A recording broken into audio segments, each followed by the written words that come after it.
Speaks. Welcome to the third episode talking about the Underground Railroad. Please stay tuned. We've got some amazing guests. With me is Jamal, my grandson, who wrote a book at 8 years old. We have Mercy in the studio today.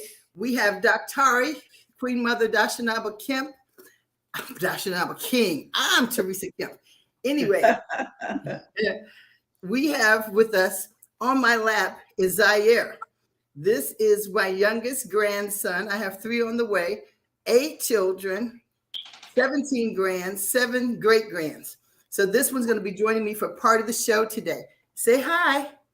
Will you say hi? Hi. Put your hand. There you go.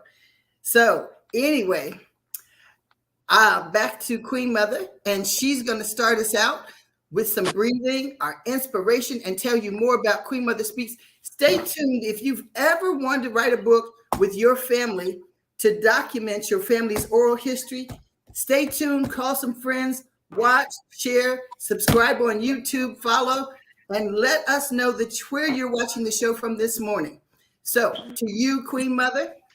Thank you, Nana. It is a beautiful day. And thank you for tuning in. Queen Mother Speaks every Wednesday, every week, live at 5 p.m. East Africa time and 10 a.m. New York time for those of you tuning in from America. And let me just take a moment to say hello and give a shout out to some of the people who actually are tuning into the show today. We are in season 8, and the theme is, if not you, who? If not now, when? The time is now. That is our new theme for season 8. And we are going to take, on one of the shows, we're going to take a moment to talk about that fully, about the time being now, to talk about where that phrase even came from. I want to say hello to Nana, who is hosting the shows in the month of August. Hello to baby Zaire, who's also with us today. You know what? It's a good thing in life. See, some people would not do the show if the mama hadn't come home to babysit. Some people would just have said, "Oh, Queen Mother, we can't do it today because we have to babysit." But Nana is an interactive mom, an interactive grandmother, an interactive Queen Mother. Okay, and she said, "Look, if Daddy ain't here, the show must go on." So I want to thank you, Nana, for that. I want to thank you for that very much. Let me just take a moment and bring one of our guests into the studio. Thank you, Mercy. Now we'll go back to me. And what we want to talk about right now is we talked about how the time is now and how you have to make steps to make that happen in your life. Okay, you got to be the ones to do something about it. Hit that like, that share, and that comment button. Let us know that you're there. When I go in the supermarkets or I go out, I run into some people I know, and they'll say, "Oh, Queen Mother, we've been watching the show. We're really enjoying it." And I say to them, "Why don't you like, share, or comment?" They say, "Oh, I don't know. I don't know." Well, I'm just going to encourage you to let us know that you're there so we can work on building our audience, of course. Shout outs to the audience and Bimbola, great family friend of the King family, also a great friend of Queen Mother Speak, and one of the few people in America who had a chance to meet the husband, Chief Tugby Tashili IV. Hello to you, Abimbola. Hello to Lady Mo, Ursula Anderson, Michelle, Ernestine, High Priestess Seishan, Carmen, Tina. All of these are from Atlanta. Yes. Now, Nana has already told you who's in studio today, so I'm just going to give them an opportunity to come in and say hello. Okay, this is the opportunity to greet the studio audience and say hello. Say hello. Hello. Hello. Okay, very good. Very good. We'll go back to our single screen here with Queen Mother. So now, one of the things that we do in Queen Mother Speaks is we normally bring in the Art of Living Institute. And what they do for us is they give us a breathing exercise online for about 10 or 15 minutes. Unfortunately, the facilitator could not be on the show today. So what Queen Mother is going to do is I'm going to do 4 breaths with you today versus the normal 1 or 2, okay, that we do. All right, I want to remind you to continue to wash your hands and continue to be safe. Not because the government asked you to, but because you know that's the right thing to do. Can you be with that? Yeah. Welcome again to Queen Mother Speaks, which is a safe space for inspiration and expression. Bonga Dada Bonga, which is a new platform, comes on live every Thursday at 7 p.m. Kenya time, 12 noon New York time. We invite you to tune in to Bonga Dada Bonga. It is a platform for women's voices, and right now we've got women who was in that political race here in Kenya to come on and talk to you about what that was really like. How has Kenya changed from 30 years ago in terms of its voting procedures? We've got a guest in studio who will talk with us a little bit about that today. Okay, so now in this moment, I want to go to our meditation reading. But before that, we're going to do some breathing exercises. So, how do we do that? It's like this: through your nose, you're going to breathe in to the count of 8. You're going to hold it to the count of 8 and then release to the count of 12. So you're going to breathe in slowly through your nose to the count of 8. You're going to hold it to the count of 8 and then release very slowly to the count of 12. Okay, are you ready? And those in studio can breathe the exercise with me. Let's get started.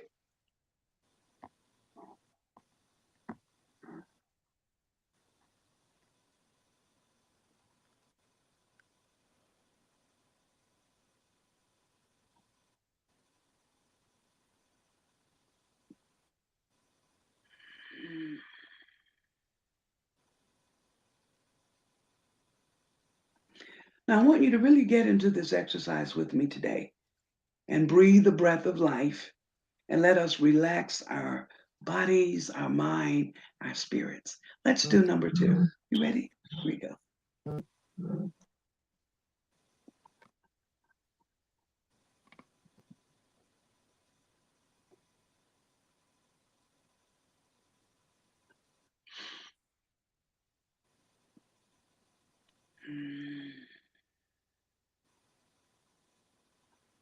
Okay, release through your nose.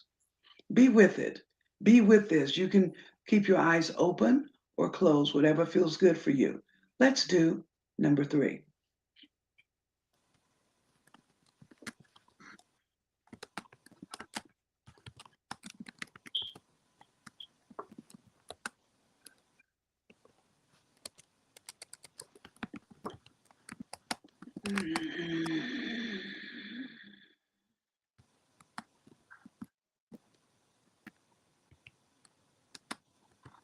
Very good. We're gonna have one more. Here we go. Breathe in slowly to the count of 8. Hold to the count of 8. Release again through your nose to the count of 12. Here we go. Number 4.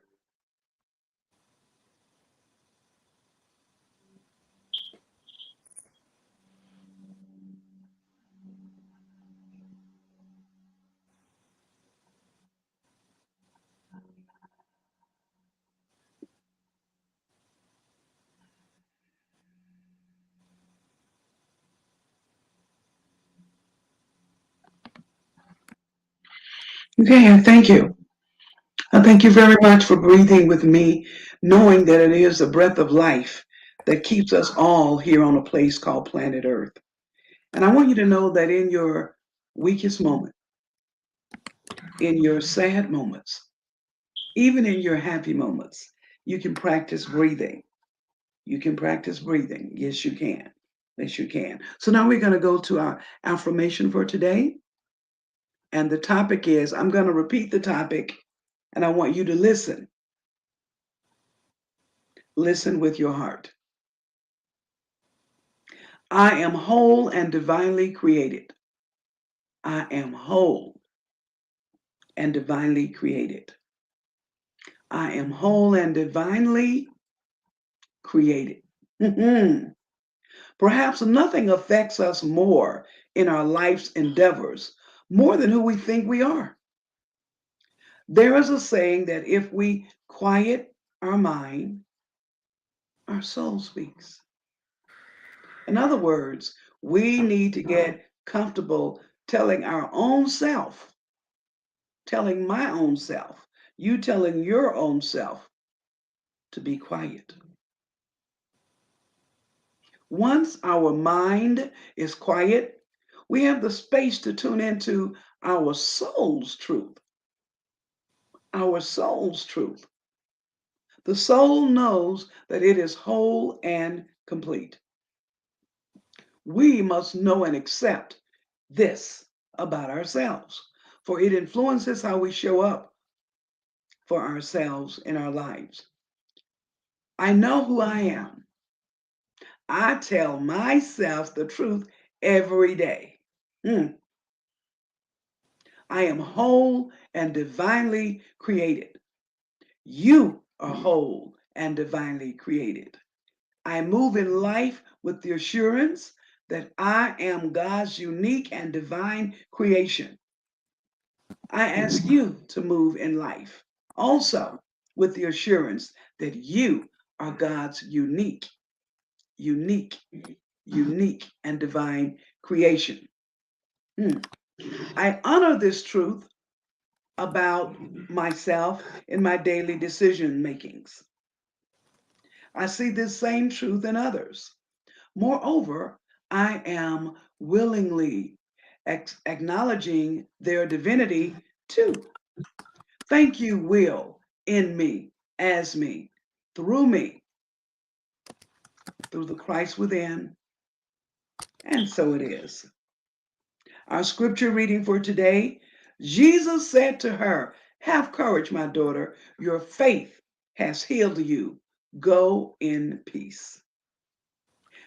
Our scripture reading for today and our devotion is from Hillside International Truth Center, Atlanta, Georgia, USA. And the meditation itself is from a little booklet that's called From the Hill, Daily Thoughts from the Hill. Again, that's Hillside Chapel and Truth Center in Atlanta, Georgia. And you can actually get a copy of that booklet. They have a daily thought for every day of the week, every month of the year, year after year. Hillside International Truth Center, Atlanta, Georgia. Thank you for that. Okay, so now we're going to turn it back over to Nana for the show today. Are you ready, Nana? Here we go. Here is Nana. Thank you. Again, this is Queen Mother Speaks every Wednesday, every week, live at 5 p.m. Nana is your host in the month of August. Nana?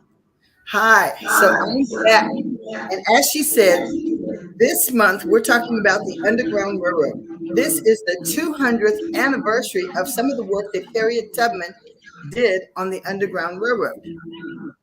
I can hear some sounds in the back, so go ahead and mute your mic and let's see if we can get rid of some of the background noise. Okay, so the Underground Railroad, what is that?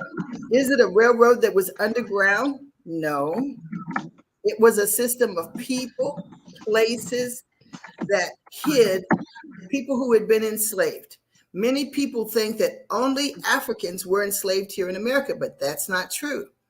Many people think that slavery began in America. I've seen things that said 1619. Well, Native Americans had slavery. They were slaves and had slaves. And then some were abolitionists. Everybody is not the same. There's not one flat statement you can say that covers everybody. Here in America, the people who were in the Philippines, they had come to America in the 1500s. The Spanish had come in the 1500s. Asian people had come in the 1500s. And the British are the ones who came in 1619. So if you think that slavery only began or history only began in the 1600s here in America, that's because you're only listening to British history. So my family and what we were talking about today has documented our oral history, and it's taken 5 generations, over 170 some years to finally do that. And we tried to do it many times, and people say, no, that's not true, can't be true. Where did you get that from? And each generation made a footprint. So I want to talk to you today about making a digital footprint, posting your pictures, posting the oral history of your family online. have each generation leave behind. They have left them, but the question is, what did you do with them? I pass by the streets when I'm driving through Atlanta, Georgia. I'm here in America. My co-host and Mercy are in Nairobi, Kenya, in Africa. And when I go down the streets here, I see all this stuff that has been set out. It hasn't been saved or preserved. And it is the precious memories, the blood, sweat, and tears of each of the generations that came before you. So it's important that you do some research and find out what you have before you start throwing things away. Save photos, save birth certificates, death certificates, the Bible. Your Bible can be used as a legal document because it has the birth dates, death. It can be used in lieu of different records that you may or may not have. So come here. Let me give my buddy something to do. So my guest today, Jamal, is my grandson. So one of the efforts that we made was to document the Underground Railroad, and I'm his grandmother, and they call me Nana from Atlanta. And what he and I did was to document our family history. So I told him the story about how our ancestors came from what was the Kingdom of Benin in Africa. They went through Rio de Janeiro, Brazil, it was called Valongo. As you can see, I'm having a little bit of movement here. And they then came through the Caribbean to Charleston, South Carolina, to the port of Charleston, South Carolina, on a slave ship. They wasn't on a tourist ship, by the way. So don't think they're on a luxury cruise. But they came enslaved, Peter and Eliza Pharaoh. Peter came from what is now Nigeria. Eliza was captured and came from what is now Dahomey. And at one time, from Nigeria all the way over to Ghana was the Kingdom of Benin. So before we get into all that, and I'm going to have you come back, we're going to bring in Queen Mother and Mercy so you can find out a little bit about the election in Kenya. So you ask yourself, what does that have to do with the Underground Railroad? Well, the main thing is that in Kenya, women don't have equal rights. They had been beaten, robbed, raped, and slashed. People have taken machetes and slashed women, men, and children, regardless of the race, visitors, and people who live in Kenya. And so when I heard about that and Queen Mother heard about that, that's when we developed the show Bunga Dada Bunga to give them a voice, just like they did on the Underground Railroad. If no one knew the plight of the enslaved people here in America and around the world, the Underground Railroad was an international effort. And it's important. It's very important that even if you don't live there, that you participate and you fight to give people who are embattled, oppressed, discriminated against, or marginalized a voice. There's a proverb that I had heard that resonates with me daily. It was, someone was bothering Asian people, but I wasn't Asian, so I didn't do anything. Someone bothered white people, but I'm not white, so I didn't do anything. Someone bothered or harassed Jewish people, but I didn't do anything because I'm not Jewish, which is not the case. We are of Hebrew descent. Someone bothered Muslim people, but I'm not Muslim, so I didn't say anything or do anything. And what happens, now they're coming for me, and there's no one left to help me. So when I heard that, when I see something, I say something. If I can change someone's life for the better, put a smile on their face, or help in any way, shape, or form, the scripture that God gave me is, God is able to make all grace abound towards me, come running, leaping, and jumping towards me, that I am always sufficient in all things to abound to every good work. And you, I want to let you know that you, under the sound of our voice, are a good work. People you don't even know love you and are working behind the scenes. God will cause people from around the world to come to your aid when you're in distress, and you don't even know it. And we often don't even say thank you. So I want to take a chance for us to have just a moment of silence. Then we're going to bring back Queen Mother and Mercy to talk to us about the Kenyan election. Winning is not what it's about and doesn't make a difference. The main thing is that you participate. Because if you don't participate, Ambassador Young taught me, if we don't show up, they could say, oh, we would have let them come to eat at the lunch counters. Oh, we would have let them shop and live anywhere. But until you actually try, that's when you know that you will be able to do it, or you're being discriminated against and can't do it. Women in Kenya can't even decide on the length of their dress. If their dresses aren't long enough, people have stopped them, robbed them, raped them. They can't go for medical care without a husband's consent. They don't have a voice in terms of election. There's a 2/3 law on the books. And right now, women are participating at 1/12. Money, internet resources, phone resources are stopping many, many people from that participation. And if you are able to participate in anything, even if it's not at your house, don't say, oh, us for and no more. Help. And that's what the Underground Railroad is about. So let's bring in Mercy. She ran for a political office, and I wanted you all to hear about it. So we asked her not just to be on our Bunga Dada Bunga television show, which airs on Thursdays, 7 p.m. in Kenya, and that makes it 12 noon Eastern Standard Time, or in New York. Okay, so let's bring in Mercy. Queen Mother, I need you to do the switching because I don't have the board. Hi there.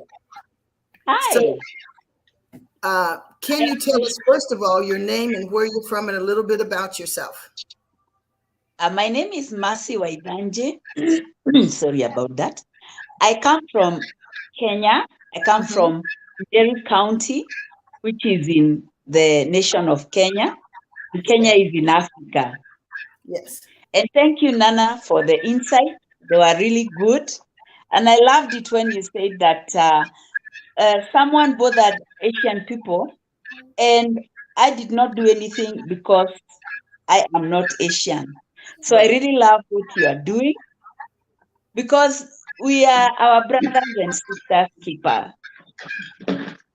So yes, I did run for office for the Senate. I wanted to be the senator of Nyeri County during the elections, but there was a wave because the dominant party in Nyeri County went through from president to governor to senator to MP down to MCA. So that is what we call voting 60. Okay. So it didn't matter. If you're in the right party, even if you are the wrong person, you sailed through. Okay. If you are the right person, but not in the right party, there was no way, you didn't stand a chance. Okay. So that's what happened, especially in Nyeri County. And we had counties where the waves were very strong. There were two dominant parties, that is UDA, and there was Azimio. So in the Azimio strongholds, the Azimio candidates got the positions. Yes. Well, let's set some background for people watching around the world. Here in America, we usually have 3 or 4 parties only, and we maybe have 4 candidates running for office. But I was told that in Kenya, how many people were running for office? For instance, for the president, we had 4 parties. Okay. And each party, we had the UDA, we had, or rather, we had Kenya Kwanza and Azimio. Azimio and Kenya Kwanza had so many parties. Right. But the dominant party in Kenya Kwanza was UDA, and the dominant party in Azimio was ODM and a bit of Jubilee. So there are very many parties in Kenya, and every election cycle, new parties come up, some disappear, but generally they get together as coalitions so that they can vie as a force, and it works for them. Yes. So parties are so many in Kenya. That's what they were telling me, that it was like 83 political parties and over 5,000 candidates running for office. Women was 5,000. Oh, it was correction, 5,000 women. 5,000 women who started out running, threw their hat in the ring for this Kenya election 2022. By the time Yes. we got to the primaries in May, the numbers may have gone down somewhere between 2,500 and 3,000. Wow. Yes. Mercy, it was my first intention to try to write grants for the women to have money to run for office. Because usually Yes. here in America, we have only maybe 4 or 5 candidates. So when they told Yes. me 5,000, I was like, no way, because we only had a number of weeks. We had less than maybe 15 weeks before the election, which would be very Wow. fast time. And then I thought, well, even if I could pull that one off, I don't even know these women. You know, you don't want to call in every favor you have. And then at the end of the day, your candidate is allocated to a different party, has to change the message, say what the new party wants them to say, go where the new party wants them to go. So have you ever had that Yes. type of experience or seen that happen? One thing I saw was that parties predetermined who they wanted to represent them. Okay. It did not matter how popular a candidate was.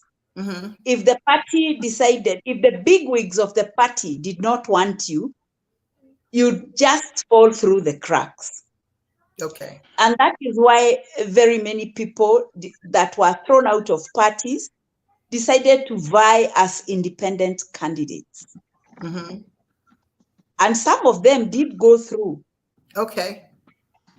And others, the other thing that was very interesting was that those who were thrown out, those that were thrown out, performed much better than those that were handpicked. Got you. Well, because they probably had a better message and are very sincere and determined. Yes, they were better. People loved them more. They were more patriotic. But the ones that the party went with were beholden to that party. Right. So it didn't matter as long as they were beholden or they had money to give to the party, they had to sail through. So that's why there were so many independent candidates. Also, and yes, and as Mercy, they were promising to give the people that voted for them money. Oh yeah, there was also that. Politics in Kenya can be very expensive because politicians dish out a lot of money, crazy money. For instance, I did not have resources. I did not have money. And I kept on telling the electorate that money is just one resource. I also kept on telling them that there is a lot of money that would help them, but what they lack is access to information, which I was going to give to them. And I told them the truth, that I did not have money. There was no money in Mercy's pockets. Right. But there was so much money out there. I would hold their hands. And by the way, I still will show them where the money is. Yes. And when I talk about the money, I'm talking about affirmative action funds. The electorate does not know about them. Right. And yet it is money that they can borrow that is interest-free, that would really spruce up their businesses. Yes. They don't know. Right. I'll also tell the youth, you know, we have a quite a big number of youth. Yes. But they don't have jobs, they can't do businesses because they don't have skills. Right. There is money put aside to educate them. Right. And it is so easy. There is a portal for colleges and university services that opens once in a while. And any youth from whichever corner of Kenya, as long as they have a KCSE index number, a KCSE index number, KCPE index number, they qualify to apply to go to those colleges. And there is money to take them through for 2 years. And for me, I thought that was huge. And I was telling the electorate, money is not in Mercy's pocket, but Mercy will hold your hand, show you where the money is, and our youth will be empowered with skill, and that will be a life changer right there.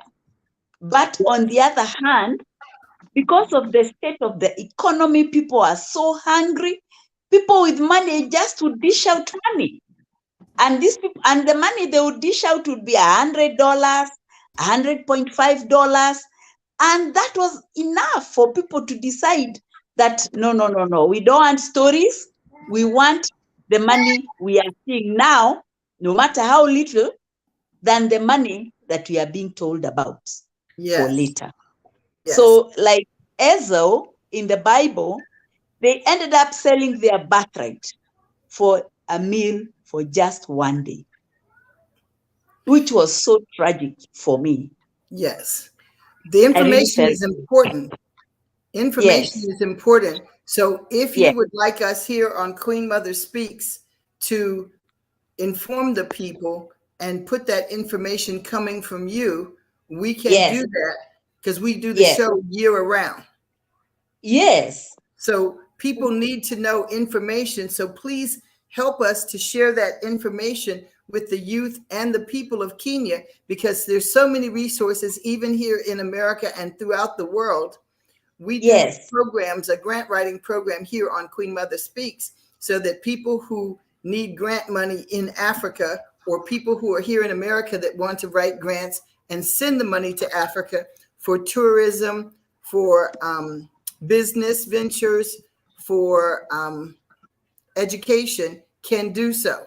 Because it's very important to get money in Africa if it's not able to generate its own money and own jobs and own resources. Though it is the richest continent in the world and the largest continent, they have kept Africa so that it seems like it can't support itself. But what happens is people around the world are pulling the resources and keeping people in poverty. So we must teach our youth and adults good business ethics, how to create jobs, how to create programs for education, for skills, for whatever it is you need. I would like educational institutions in every county in Kenya, medical care for everyone equally throughout Kenya. And they told me that some of the counties don't have hospitals and don't have universities. Actually, what is shocking is that even those that have hospitals, you go to hospitals, there are those counties where there are health units, there's the medical personnel, but you find that the machines are not there, the medicine is not there, reagents are not there, even at the health centers. And the importance, and I was telling them that there is money allocated to counties for that. And as a senator, I would oversight just to make sure that money allocated to the health centers would actually go to the health centers, and so that we don't have congestion in the level 4, level 5, and level 6 hospitals. And even make sure that even those level 4, level 5, level 6, there is enough medicine, the machines are working, and if there is need to replace some older ones, then they would be replaced, because healthcare is a real challenge for the electorate. Yes. Because what they do, they get prescriptions, they are sent to buy, or they are sent to do tests at laboratories out there, or the pharmacies out there, and it ends up being very expensive. And they do not even know that it is a basic right for them to get or to access healthcare. Yes. I'm one of the Queen Mothers in Ghana, and in Ghana and Nigeria and other countries that I have visited, the people who are rich are able to leave the country for medical care for themselves and their families. And so then they don't put the money and resources back into the counties and communities where they even live and come from. And like you said, there was a hospital there, but here in America, we have food service in the hospital. So if you're in the hospital here, they feed you for free. every day, several meals a day. And they don't have that in African countries. For the most part, they don't have, like you said, the equipment, the machines, they didn't have lights. They are doing a great job. The people who work there, and let me make no mistake about it, the people who work there were so knowledgeable, very skilled, super dedicated. Even one time in Ghana, they didn't pay the doctors for months. They still came to work every day and took care of the sick people. I was amazed.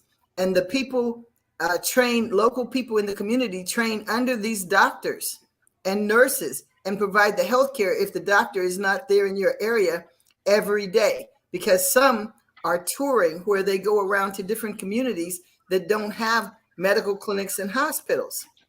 So in your county, what do you think is the number one need? As you say, even in Kenya, we have very, very qualified medical personnel. Yes. And they are there nice and early. Mm-hmm. But the most they can do is just prescribe and ask their patients to go and do diagnostics out there, do laboratory tests out there. And once they get the results, again, they get prescriptions to go and get medicine out there because there are no medicines in hospital. Right. And I would say that we should make our hospitals so good that even if Mercy is a senator or a governor, I just access the same hospitals. Right. But it's very wrong because the people in positions are able to access medical care. They're able to go to South Africa, to America, to Europe for medical care, to India. Why can't we even make our medical care better? Yet, I am saying that there are locations for that. A location is there. And if only they used it properly, and where there are gaps, then we get back to you and say, yes, this was what was allocated, but this was the deficit. And we go out there and look for grants to take care of the deficit and account so well. I tell you, the citizens would then access that medical care, which is so important. So I feel so much pain when I see Kenyans dying. Mm-hmm. Yes. Simply because they could not access quality medical care. And that is actually what drove me to run. Because as senator, I knew I would oversight and I would make sure that the county of Nyeri would set the standards in as far as Medicare was concerned. Yes. Well, we'll do everything here to help you to bring your dreams into fruition in Nyeri County, because whether you win or not doesn't mean that you cannot be effective. I took a lesson from a lady who was running for office here. Her name is Stacey Abrams. They did all kinds of dirty politics here to keep her from winning the governor's seat. They took hundreds of thousands of people off the registration rolls. They said all kinds of bad things about her. She didn't win the first time. She's running again. But what she did is she went out and registered hundreds of thousands of new voters. She continued to work and do things for housing, healthcare, education, everything she could for the people because she has a heart for the people. She's running again. And I'm pretty sure this time she's going to make it.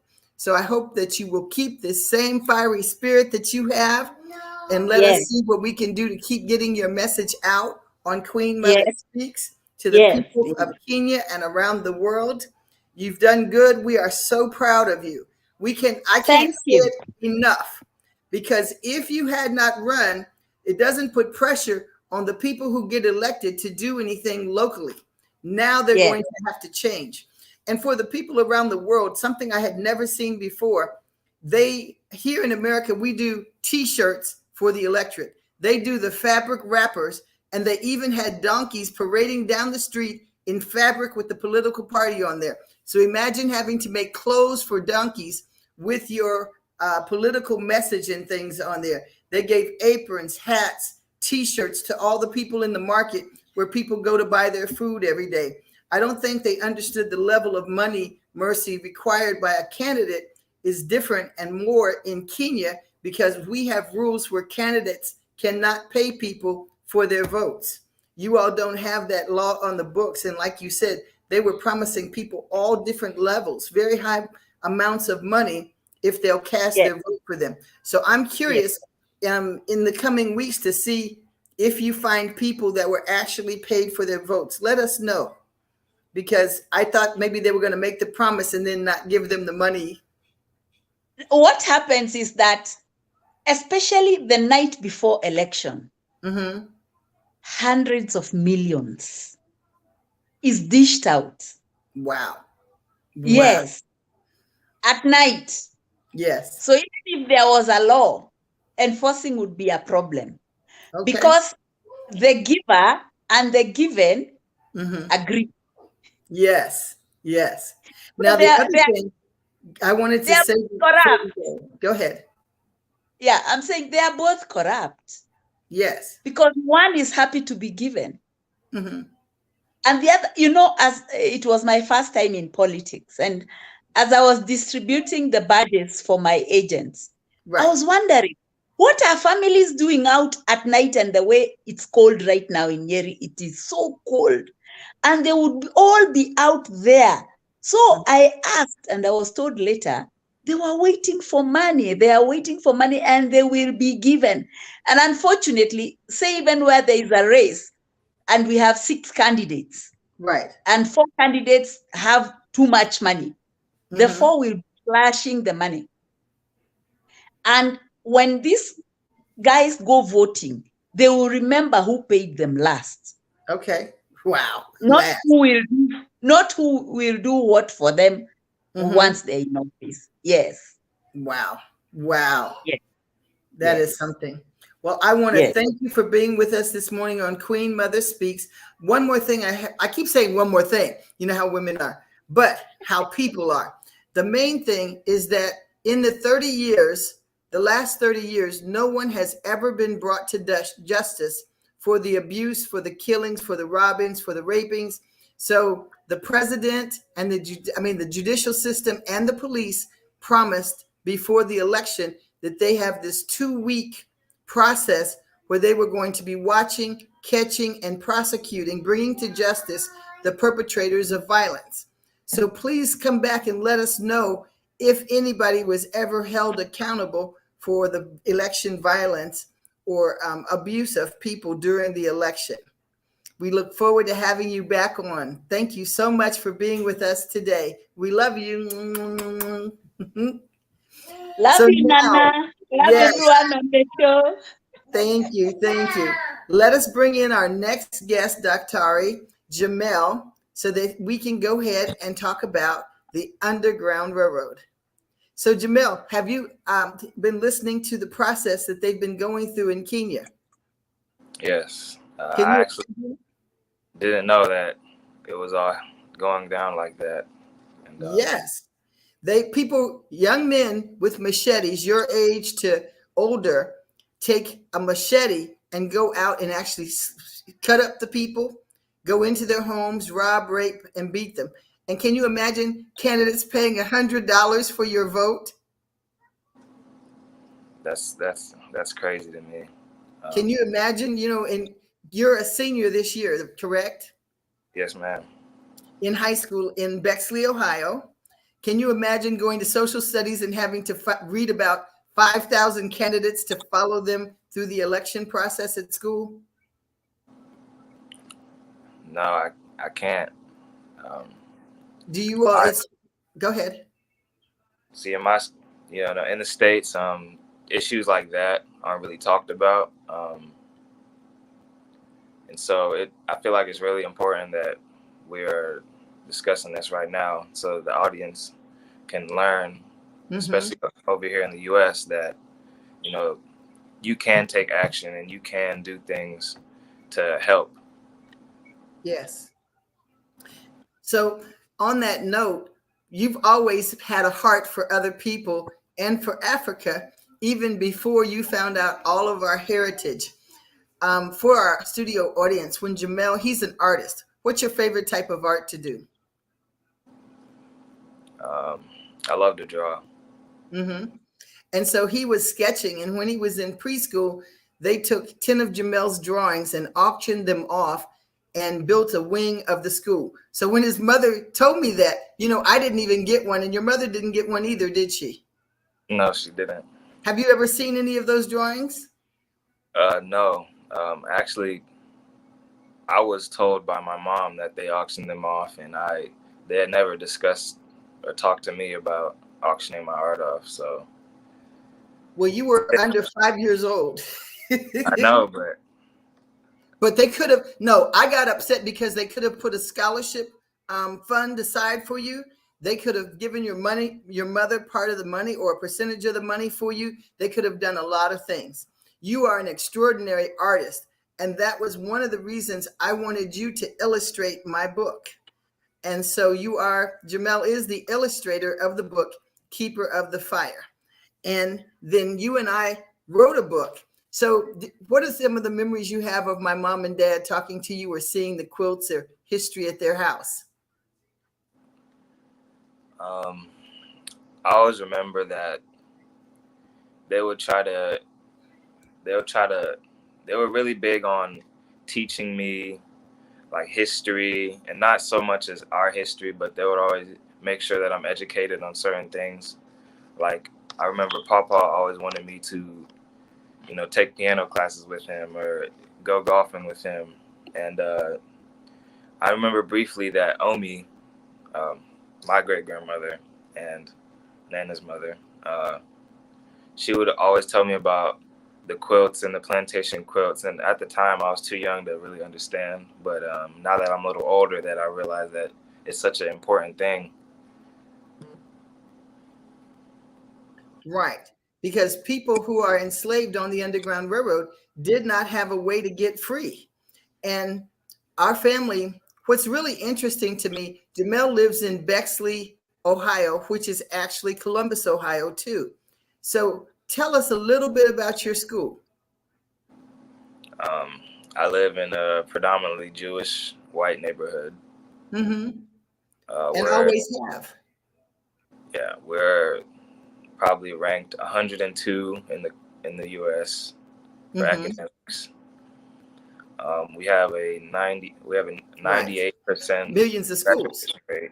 Yeah, and so it's an enclosed community, kinda. Yeah, people in Bexley, it's very small, so you see someone like that across the street all the time. Right. Yeah. And how big would you say Bexley is in miles? Probably not even it's probably a mile long. Right. Yeah. But it's one of the most affluent areas in Columbus, Ohio, right? Yeah. Mm-hmm. Because the kids there are very privileged. Tell you, look, there's your cousin Jamal. Say hi.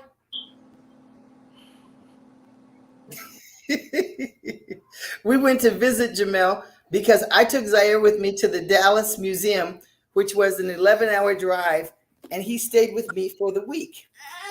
And I go to Jamal's house, and when I was there, Jamal loves animals and watched animal shows. When you were between 2 and 4 years old, I can't even remember, how many dinosaurs did you know about? Probably around 30. Yeah. So when Jamal came to visit me, like he said, education is really big in our family. We got the Atlanta City Pass. We went to the Fernbank Science Center. So Jamal knew the names of dinosaurs. And the question was dinosaur habitat. And I think it was 5 different habitats that you were telling them about. And it was 4. Mm-hmm.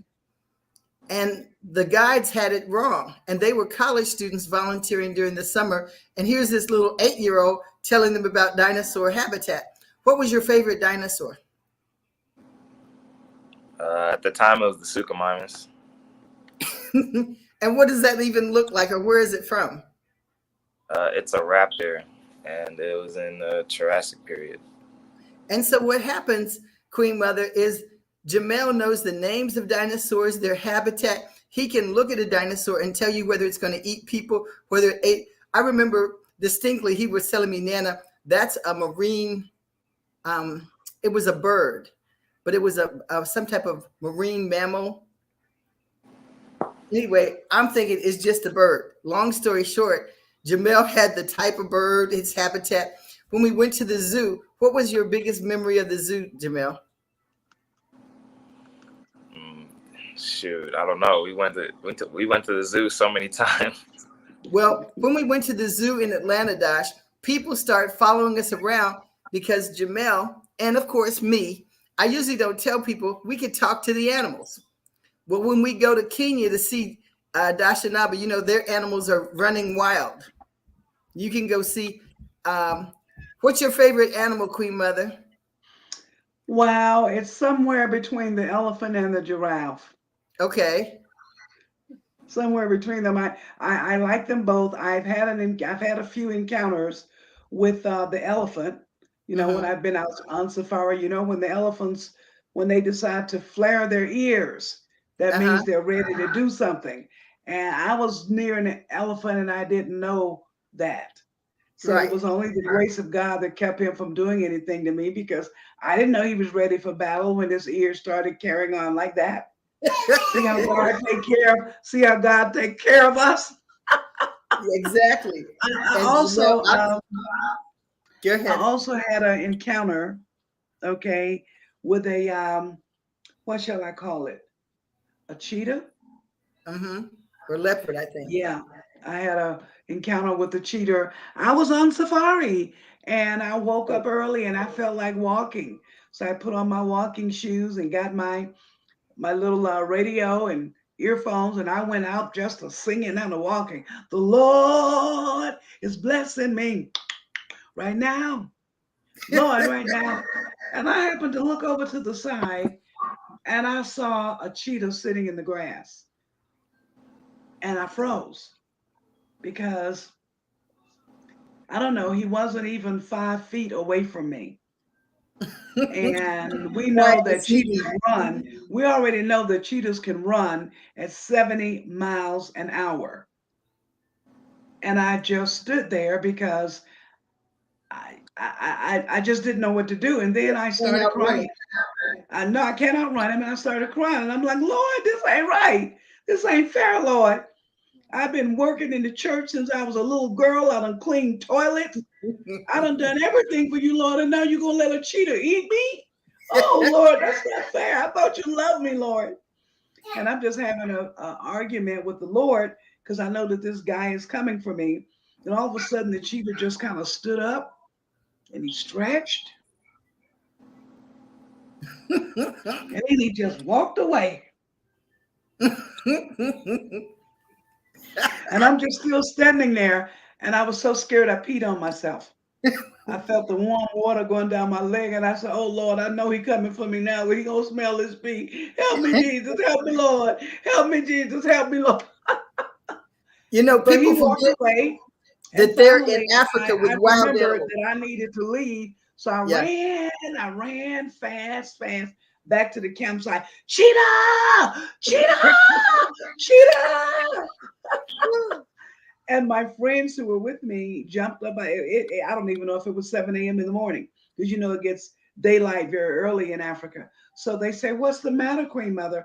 I said, I just saw a cheetah. They said, what?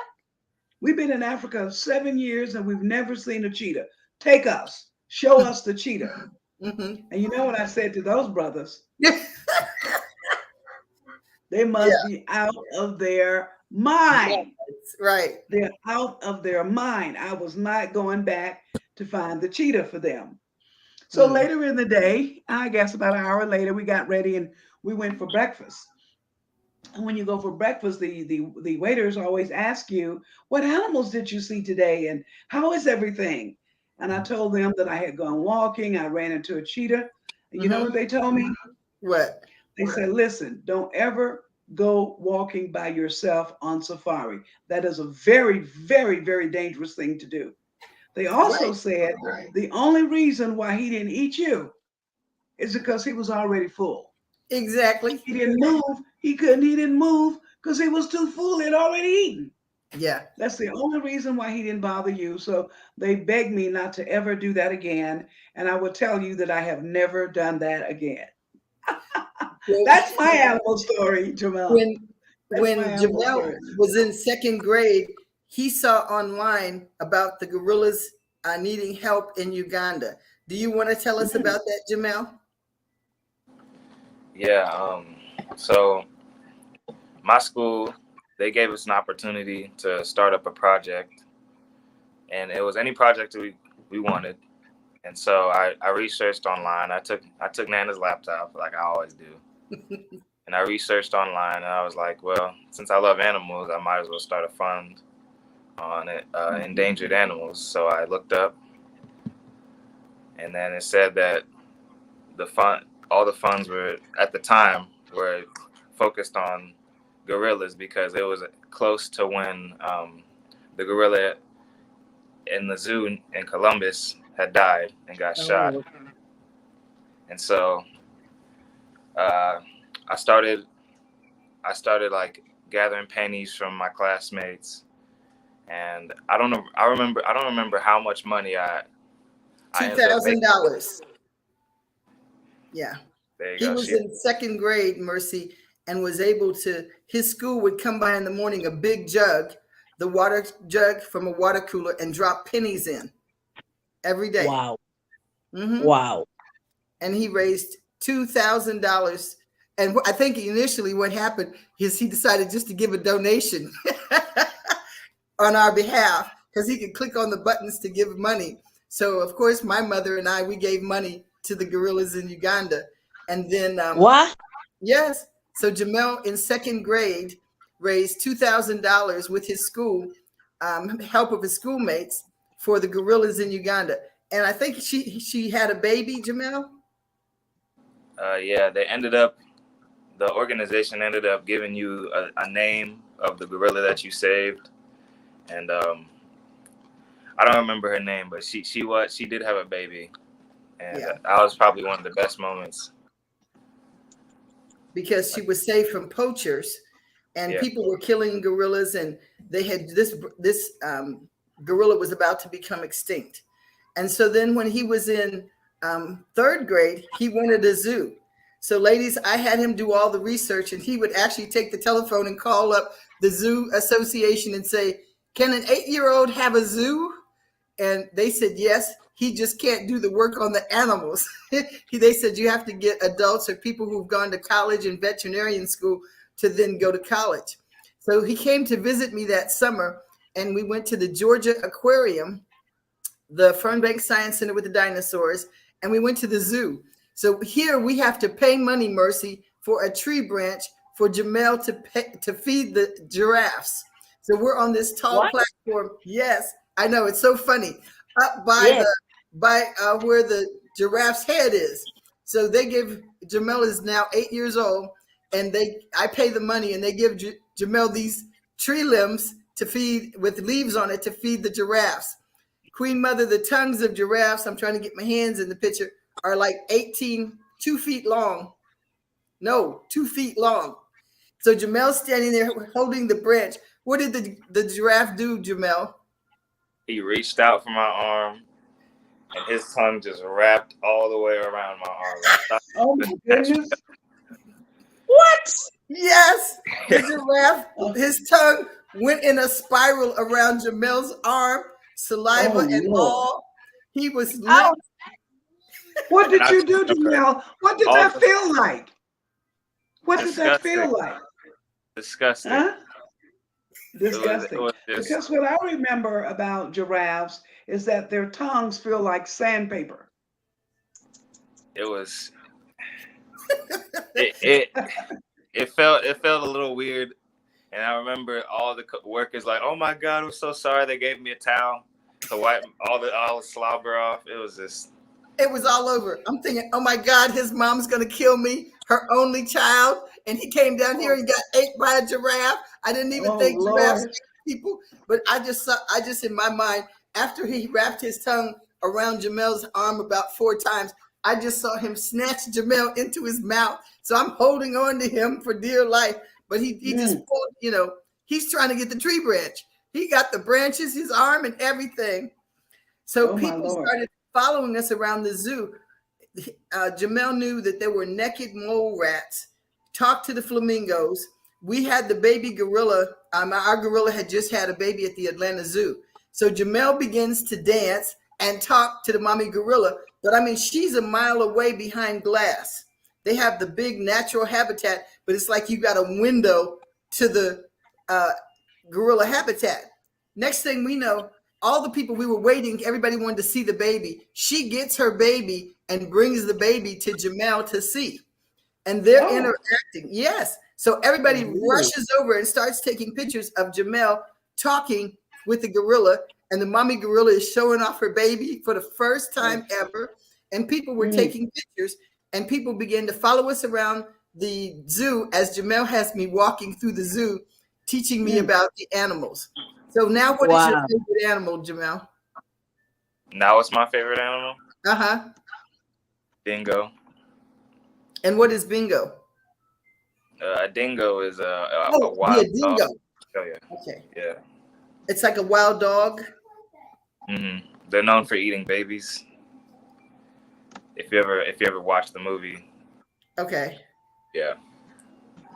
Well, Jamal Mercy talked me into developing a museum. So South Carolina Wilds Heritage Center. He came up with the name South Carolina Wilds, and then I couldn't decide museum, science center, so I just called it a heritage center. So I moved to McCormick, South Carolina, where my ancestors had property. I have 90 acres there, but I used the train depot, a historic train depot, to try to save the historic. It's over 108 years old, now about 120 years old. So I moved our museum collection. I have 44,000 artifacts, 1,000 textiles into the train depot. Jamal designed a facility, told me what we should be teaching, and I used that. But every day when he was 8, he would sit with me and tell me what he thought it should have, what we needed to get. But because we own the collection, I don't have to buy anything. I just have to do the flyers and advertising and things like that. So I opened South Carolina Wilds Heritage Center in 2015. And do you remember what year you got to come see it, Jamal? No, I don't. But I can't even think of how old you were. Mercy, I've had short-term memory loss from cancer. Oh no, I was 14. Mm-hmm. It was going into my. No, I might have been 13. I was going into middle school. Right. And I remember I was spending the summer with you in Atlanta. We drove down to South Carolina. To South Carolina, and then you showed me around, and I just spent like all day there just checking everything out. It was a really great experience. I got to see Nana teaching a class of people, or like a bunch of people that came in, and she taught them about everything, and I was just like, it was a really cool experience to see that all of our ideas coming, like just seeing it in front of my eyes. It was really amazing. Right. Everything that he wrote down, I tried to do great detail. I still have all the notes and papers from when he was little, and he would draw where he thought we should tell the people what we should teach. I teach Mercy how to make soap, candy, jelly, butter. We have woodworking classes. We teach children to write books, because Jamal, the book, and Dash, I think I put how to order the book. Jamal illustrated my book, Keeper of the Fire. But then the book he wrote, we went to the Georgia Aquarium, and it was even more astounding. My phone died. And so people took pictures of Jamal talking to the animals, and they had beluga whales, whale sharks, big fish. The fish were bigger than cars. Crab were bigger than a car. And so, yes. What else do you remember about the aquarium, Jamal? The main thing I remember is watching the dolphin show. That was pretty cool. Yeah. And then what did you do after we watched the dolphin show? Talked to the keeper and asked how old do I have to be to work with the dolphins? And she was like, "Well, you gotta be an adult." I was like, Jamal is 8. He told the trainers that dolphins live a long time. How long do you think was it 80 years, Jamal? Probably closer to 60. Yeah. And he said, the people there working with the dolphins, you all are already old. So this dolphin's going to be lonely, upset, and crying because you're going to die. And it's going to be lonely because you're its best friend. Because the trainers, they would tell them, well, we work with them every day. We have master degrees. We have PhDs. Jamel's like, but you're old, and the dolphin's going to be crying because he's going to be lonely. And you need to hire people like me because I'm going to be alive the dolphin's lifetime. And he could talk to the dolphins. He was untrained to give the dolphin the hand signals that they were doing. And the dolphins came over and they were talking to him, jumping all out the water and everything. And so they told Jamal when he was 16 that he could come back and work with the animals. But now what do you do during your summers, Jamal? Train. For what? What are you training for? Football and track. He went to the Junior Olympics and he was so concerned that he wasn't going to do well. I said, well, you have to go somewhere a couple of times, Mercy, before you dominate the situation. And so I was very proud of him. And in the book, Jamal's Deep Sea Adventure, we talk about our Gullah heritage, Gullah Geechee. They went from being Africans to being Igbos, to being Gullah people once they got here. But what people don't realize is we're the same people. If we take you out of Kenya, when you come to America, you're still Kenyan. You can become Kenyan American, but you still know your roots, your heritage. You can already read, write, and talk and have a lot of skills and leadership skills. And Jamal learned that when you come to America, you still have all of that. You don't forget how to read, how to do anything. I wanted to bring Jamal on the show to let people know you can change things no matter how young you are. Yes. One person can change the life of other people in Africa. And Jamal, what was the biggest? Jamal didn't even tell his teachers that he had authored a book, that he was the author of the book. How come? I don't know. I've wondered that. I actually did, and they bought the book. Yes, they bought the book. Both books. Yeah, they bought both books and put them in the school libraries. And then my friends ended up stealing it and keeping it for themselves. Well, when I got to the school, they were saying, I went to the library to look and see if our book was there.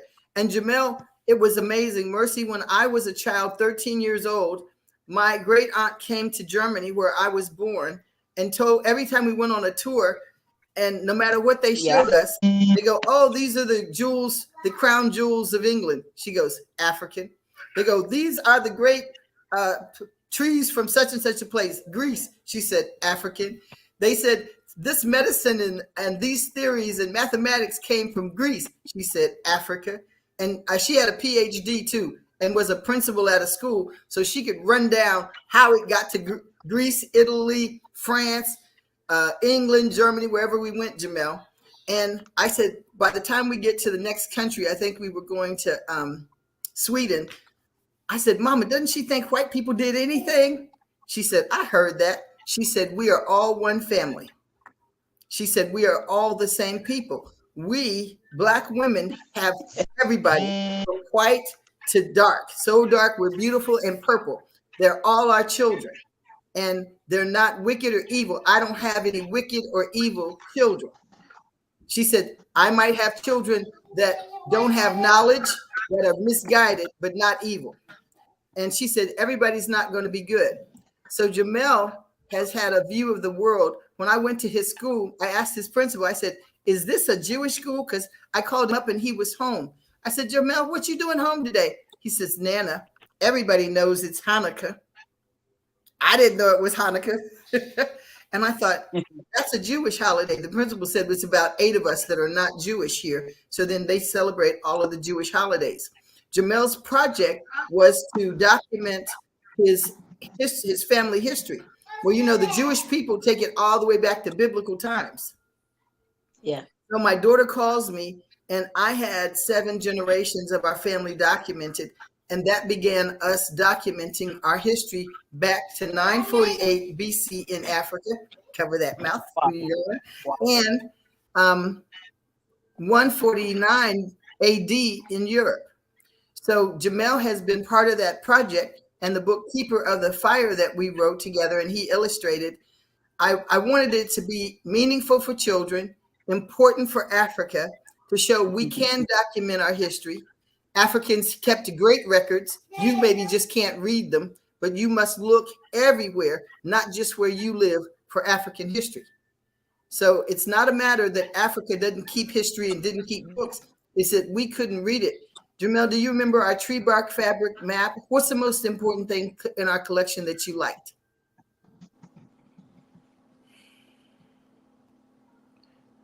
Do you remember your first, the first quilt show I went to?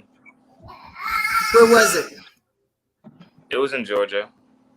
Oh, okay. Yes. I do. It was when Omi was still around. And it's the one where it like almost showed a story. It showed that it was, it showed the whole story of how the slave trade and all of that happened. So it was like, God came here from Africa and then they escaped. And that's my favorite piece. I don't know if you still have it or not, but Mercy, I'm a master quilter.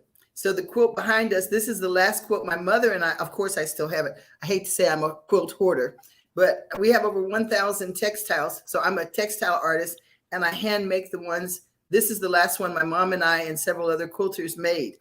And Wow. yes, I wanted to have it up there because each of these patterns are a textile language from East Africa brought to West Africa and then here in America. And it's called the Underground Railroad Quilt Code. So these patterns came on the bodies of people, and I'll post the pictures on our internet Facebook pages and on YouTube. And so they tell people the direction to go, where is not safe, where is safe, that you could get food, change your clothes. And so it says the monkey wrench turned the wagon wheel, right there behind me, north up the road towards Canada. Follow the drunkard's path. Follow the flying geese by day, the North Star by night, up the Bear Paw Trail through the mountains. Soon you come to the crossroads. Shoe fly, which is right there, says, dress up, put on silk or satin bow ties for the men, Sioux bonnets, which is a hat that comes down like this to protect your head from the sun and your neck from the sun when you're doing your farming and out in the fields. It says soon, you go to the cathedral church with the Dresden plate window. You can get married and they can cut the chains from your ankles. Thank God, child, for you be free.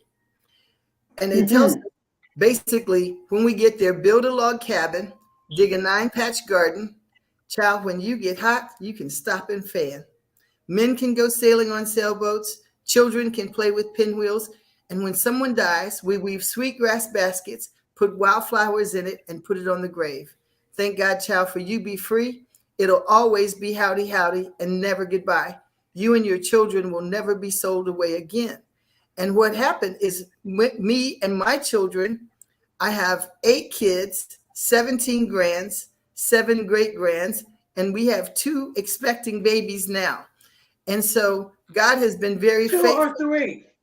Yeah, well, Jasmine, who's like Jasmine's like my sister.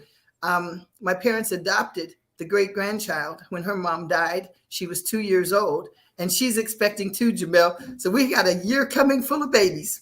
But God has been very faithful to our family in that Jamel lived in the same house. My parents had their house, their parents had their houses, and they all had college educations starting in 1902. Our family had gone to college. and 27 of them have gone to the same college, which people in the other countries don't know that people in America and Black people and minorities have history. We know our history. We can pass it down orally. We can leave documents and information for those coming behind us to find. But they said our family story wasn't true. In 2011, they unearthed Valongo, which was the largest slave port in Rio de Janeiro, Brazil, only because they were having the World Cup football game and the 2016 Olympics. So they found the bones of East African people, come here, and West African people. Come and join us to say goodbye, Jamal. What a very, very fascinating story, Nana. What we'd Yes. like to do now, as we're nearing the end of the show, we've actually passed the show time, but it's okay. Yeah. But we want to take a moment. Let's ask Nana who will be in studio next week. Oh, so next week we're going to have my publisher, which is Marla Jones, and we're going to have my co-author, Karen Williams. They call her KJ. We did a book launch in Oklahoma. I haven't been to Oklahoma since I was 4 years old, Jamal. My brother was born there. My father was in the military and stationed there. And so I went back to Oklahoma for the first time, and I went someplace I always wanted to go, which was where Black people were bombed and killed because they had the most affluent town, and they've covered that up for years. So I got to do a book launch at that museum in Tulsa, Oklahoma. It's where the Tulsa massacre was, and people it wasn't true, but we are investigative reporters. We will find out what happened. And Mercy, here in the United States, they have over 100 cities that were all Black that they have filled in with water and took over the houses and the land for recreation and boating, and that's been unearthed too. So we continue to work on the Underground Railroad. I continue to fight human trafficking here in Atlanta for over 35 years. We talked about that on our last show. You can go out and watch any shows if you've missed. Make sure you organize a watch party. KJ or Karen called me out the blue, and my phone number is on the website, plantationquilts.com, which is my website. And we're going to put it up now. Let me lower my glasses where I can see the keyboard. I can take care of it. Go ahead, T. We're going to shut out in 60 seconds. So what happened at Plantation Quilts, and it's .com, we fought. There's a modern day slavery that goes on in East Africa where they're taking people for money and hold them for ransom or put them into slavery. They're still doing that today. Atlanta, where I live at, is the #1 slaving hub. So Jamal, you live with slavery, but you don't ever see it going on. And so people think it doesn't exist. And they want to blame white people now that, slavery was going on. Yeah, but some people never saw it, just like we don't ever see it. And that's the thing people have to understand. We still need to get people out of slavery, provide resources, which is what our families did on the Underground Railroad, and document it so people around the world can help and participate. We care about the people. Yes, we'll get to know more and more and more about that in the entire month of August. Nana's going to be bringing us exciting stories. Stories. So, will you close us out with our kids? Narratives. And also exciting people. So please stay tuned to Queen Mother Speaks. We're going to end the show today the way we always do. And the way we end the show, Mercy and Jamal, is by sending love into the world. So we're going to get ready to do that right now. And here's how we do it. We blow a kiss with our left hand. Then we blow a kiss with our right hand. And then we blow a kiss with both hands. So you're going to come blow a kiss? We're going to do this together. Are you ready? Ready. Are you ready? Let's go. Here we go. Left hand. Left hand. Okay. Your right hand.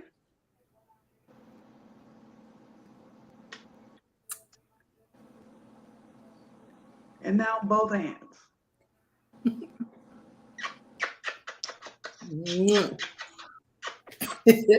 So spread love today wherever you are and put a smile on wherever you are. Thank you, Mercy, for being with us today. We'll have you back on the show again. Jamal, we'll have you back on the show again. Go ahead and write your next book, son, because you have in your house in your ear, in your bed, the one and only Nana. So you were blessed to have her, Jamal. So go ahead and put out your next book, all right? And we're going to invite you back in to talk about that. Once again, thank you for tuning in to Queen Mother Speaks. Nana, your last words. Yes. Make sure you take time to pray. Kentucky's flooding. Spain was on fire. Political elections going on. We want to pray for the safety and pray for your community. Prayer does work. We love you. And Jamal, Indeed. this is going to be your first football. Oh, not your first football game, but school starts tomorrow. Do well. You always make us proud. He's been a great child, Mercy, and a great athlete, but a great person. He's a young man of the world who cares about other people. And we want you to do the same. Jamal. Thank you. Thank you, Jamal. Bye, everyone. This is Queen I'm Mother so fascinated. Very well done, Jamal.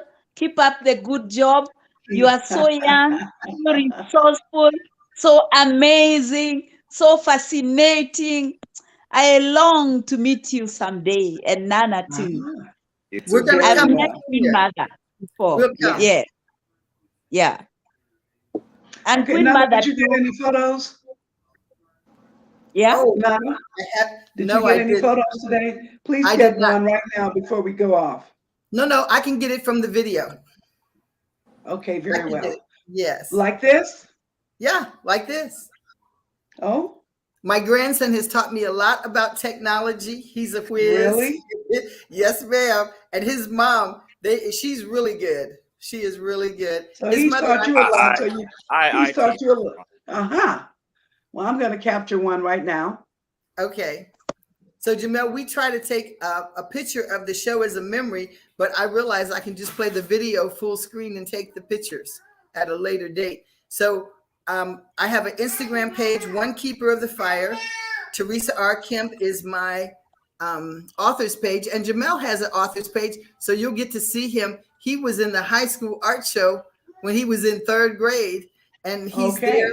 So I realized I hadn't checked back in with Jamal or put him on any of the programs and wanted him to share so he would inspire you to write a book cross-generationally and make sure that you leave the story of your family, your community, great people in your community, someone you know. It doesn't have to be you, but we need your story added to history, and we need you to do it. Thank you for watching. See you next week. It's a beautiful day. See you next week. Bye. Bye-bye.